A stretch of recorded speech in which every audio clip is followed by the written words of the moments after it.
City বোৰ্ডৰ information কৰা হৈছে। আমাৰ ওচৰ চুবুৰীয়াসকলে ইতিমধ্যে ফোনযোগেও জনাই আছে। আজি যোৱাকালিও এই খবৰটো চিটি বোৰ্ডক জনোৱা হৈছে। গতিকে আমি আশা ৰাখিছোঁ চিটি বোৰ্ডে সোনকালে ইয়াৰ এটা ব্যৱস্থা ল'ব লাগে। গছডাল ইতিমধ্যে 50% ভঙা অৱস্থাত আছে। 50% বেছি 75 মানে হ'ব। আৰু ইতিমধ্যে লাইটৰ তাৰৰ ওপৰতে ওলমি আছে। এইডাল ছিঙি আহিব, গছৰ ঠানি ডালবিলাক ৰাস্তাত পৰিব আৰু সেই সময়ত যদি কোনোবা মানুহ থাকে নিশ্চয় মৃত্যুমুখত পৰিব। গতিকে ইমিডিয়েট আমি আশা ৰাখিছোঁ চিটি বোৰ্ডৰ পৰা ব্যৱস্থা সোনকালে ল'ব। গছডাল অন্ততঃ কাটি আঁতৰ কৰিলেহে ইয়াত এটা সুমীমাংসা হ'ব বুলি আশা ৰাখিছোঁ। কিন্তু আমি আজি প্ৰায় 25 দিনমান আগতে গছজোপা এনেকুৱা ভাঙি পেলাই তাৰৰ ওপৰত লটি আছে। বহুত কেইজনে কমপ্লেইন কৰিলে, 6-7জনমান মানুহে ফোন কৰিলে।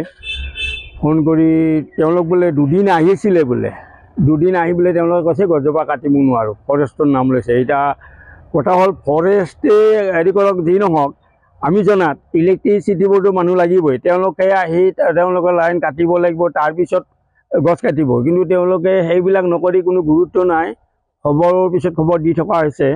কিন্তু তেওঁলোকে ইয়াত মানে এজনো আহি পেলাই ইয়াত হেৰি কৰা নাই, কোনো গুৰুত্বই দিয়া নাই যে গছজোপা কাটিব লাগে।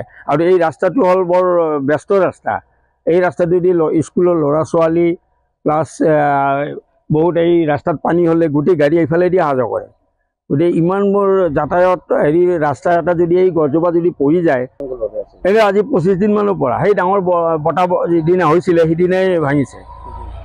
আজি 25 দিনৰ কম হোৱা নাই, 25 দিন হৈ গৈছে।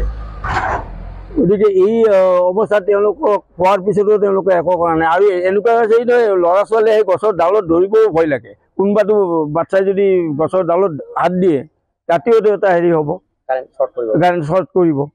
আৰু এইটো মেইন হেৰিটোৱে আছে, ভাঙি মানে অকণমান বজি আছে, বেছি নাই।